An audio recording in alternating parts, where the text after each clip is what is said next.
The most important hurdle in becoming successful is the fear of failure. How does this fear of failure get created in a person?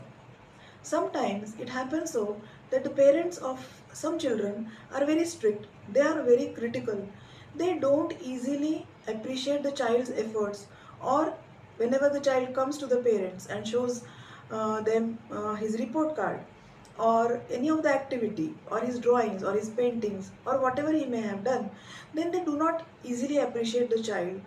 Their expectations from their children are too high, and in such situations, slowly and steadily, the child starts developing fear of failure and then starts living with that fear of failure. Sometimes a person decides to do something with a lot of enthusiasm, but due to number of reasons the person fails, and when that person fails, then he decides that that failure is final, and whatsoever he may do, he is not going to be successful. And when that failure is final for him, he lives with the fear of failure. Sometimes some people face very serious circumstances in their life, calamities in their life, and during those calamities they realize that whatever they may do, the external situation is not getting changed for any positive, in any positive way. And since they have concluded that their actions or their trying is not changing the situation, they feel that the situations according to their activities are not, never change, and so they start living with the fear of failure. Sometimes the fear of failure is not exactly fear of failure, but it is shame. They feel that if they fail or if they try something and if they fail, they may face shame. People will laugh at them, they will feel embarrassed, and so they live with that feeling and do not try to do anything new.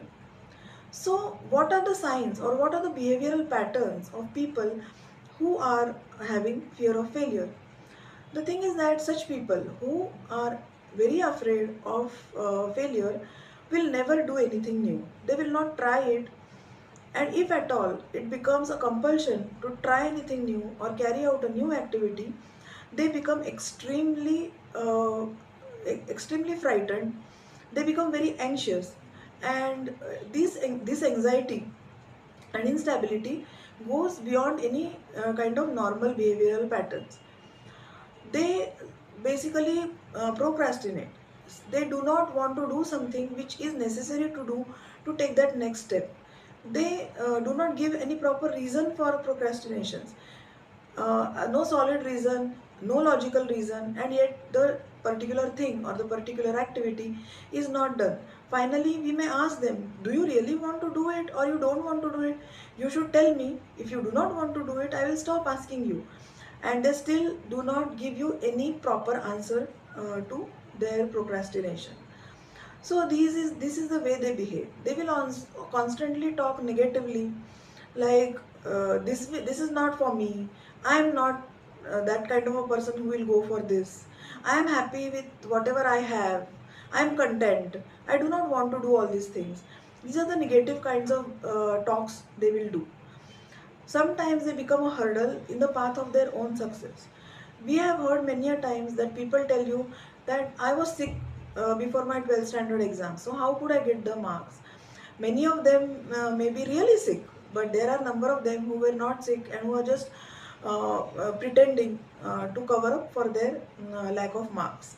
Sometimes people tell their bosses, boss, I was going to come, I was on my way, but there was traffic jam, or I did not get the bus, or my tire got punctured, etc. etc. So if a certain activity is not done because of a certain reason, then there is no question of any success. Many times people put their lack of success on someone else. Like they will say that I wanted to do things, I was very much for it, I was ready completely, but my parents did not allow me. Sometimes women say, I am very ambitious, I want to do things, but then if my husband does not cooperate, then what will I do? If there is no support for me from my own house, then there is no question of progressing. So this is the way they behave, and these are the behavioral patterns of people who may be having fear of failure. So how are we supposed to overcome this fear of failure? The first thing is that many times there is the fear of unknown. Our activity, what effect it is going to have, we have actually not visualized. So when we sit and visualize what will be the outcome of what we are trying to do, we realize that the outcome is not going to be that drastic. So whether I fail or whether I am successful doesn't matter much. And at that time, our fear of failure gets much reduced.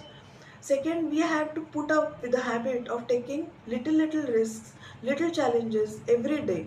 We have to decide that every day I will do two things which I do not want to do, which I put forward, for which I procrastinate, and do them.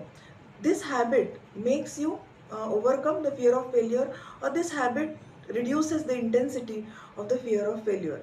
So you may be afraid, but you still tend to do things.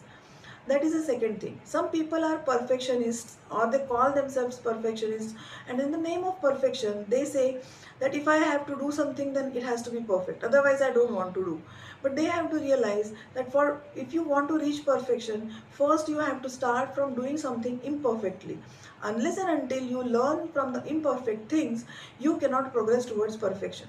So you have to tell yourself that I will do things with whatever resources or whatever expertise I have, whether I become successful or fail, and I will learn from that failure and decide not to repeat my same mistake. So I like climb up one step towards success. And failure is basically inevitable, whatever you decide to do. We have also heard autobiographical accounts of famous people, and all of them have started with failure. Actually, Lata Mangeshkar was told to copy Geeta Dutt and was told that her voice is too shrill and no one is going to hear it. Amitabh Bachchan was told that he doesn't have the personality to become a hero, and so he should stop trying.